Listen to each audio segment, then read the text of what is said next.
Abdoul Mbaye, président de l'Alliance pour la citoyenneté et le travail, est décidément tombé sous le charme des sermons de l'imam Babacar Ndiour de la mosquée Moussanté de Thiès. La preuve, il s'est déplacé de Dakar à Thiès pour prier derrière imam Babacar Ndiour ce vendredi 17 janvier afin de pouvoir suivre en live les khutbas de l'imam.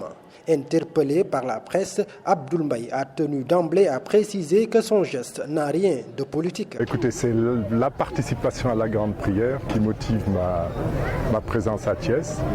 J'ai beaucoup entendu parler de l'imam Ndiour, je l'ai beaucoup écouté également, écouté ses sermons, des sermons de vérité, des sermons utiles aux musulmans, utiles aux citoyens. Et malheureusement, j'avais jamais eu l'occasion de venir les entendre de vive voix. Et c'est ce que j'ai fait aujourd'hui. Il me plaisait de faire sa connaissance. Et également, j'ai eu la chance d'entendre un sermon de très très grande qualité, comme on n'en entend pas souvent dans les mosquées. Très sincèrement, il faut le reconnaître. Le président de l'Alliance pour la citoyenneté et le travail, comme pour montrer qu'il est venu pour les sermons de l'imam, revient ici sur les enseignements retenus. Dans le sermon de l'imam, vous avez dû faire attention à l'importance qu'il a accordée à l'origine de l'argent. Malheureusement, l'origine de l'argent du politicien est très très rarement licite et il faut regretter que nos compatriotes, malheureusement, tendent souvent la main pour le recevoir.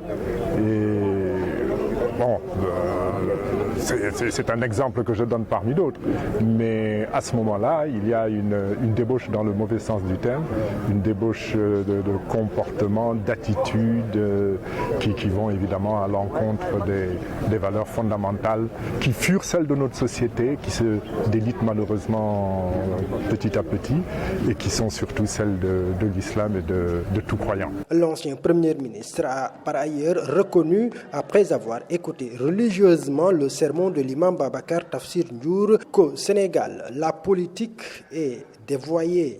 Quand vous êtes dans la vérité, il est très probable que vous puissiez heurter les politiques.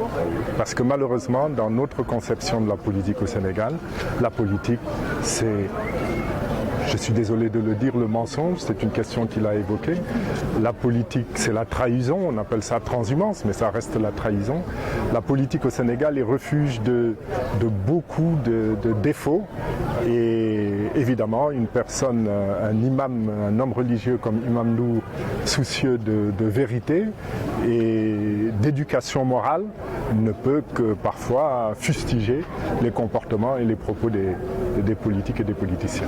Interprétant la partie du sermon où l'imam aborde l'enrichissement illicite, Abdoul Mbaye dit être en phase avec la CREI, non sans apporter quelques précisions.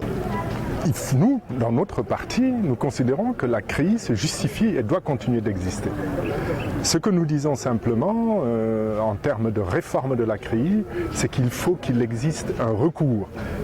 Parce que l'homme se trompe, le juge peut se tromper et il ne faut pas de jugement définitif. Seul Dieu ne se trompe pas, donc il faut un recours.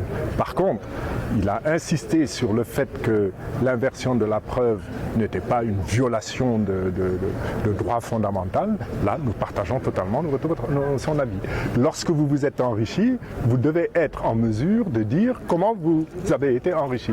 Et l'imam Ndiour a bien fait de rappeler que c'est une question à laquelle chaque musulman devra répondre devant le bon Dieu. Le sermon, qui était aussi axé sur la dignité, a poussé le banquier à se prononcer sur le CFA et l'éco, pour dire que l'éco est en train de rendre aux pays africains concernés leur dignité. Écoutez, pour l'instant, restons sur notre monnaie actuelle, le CFA, qui marche et qu'il ne faut pas affaiblir. C'est important. Parce que à trop s'interroger sur le futur d'une monnaie, on crée de la suspicion et malheureusement on l'amène à se réduire en valeur. Demain, l'éco pourra être simplement une continuité du CFA pour les 8 pays de l'UEMOA. Pourquoi pas? Ce sera une étape intermédiaire, mais ce sera une étape qui normalement ne devrait pas changer grand-chose à l'existant. Donc pas de panique. Aujourd'hui, l'heure doit être à rassurer les populations.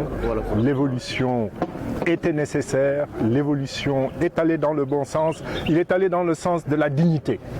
Ça aussi, c'est un concept intéressant que j'ai relevé dans le sermon de l'imam Diouf, la dignité.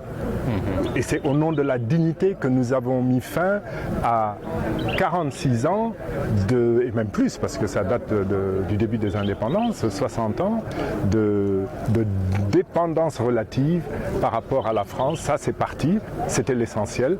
Maintenant, à nous de construire ce qui vient.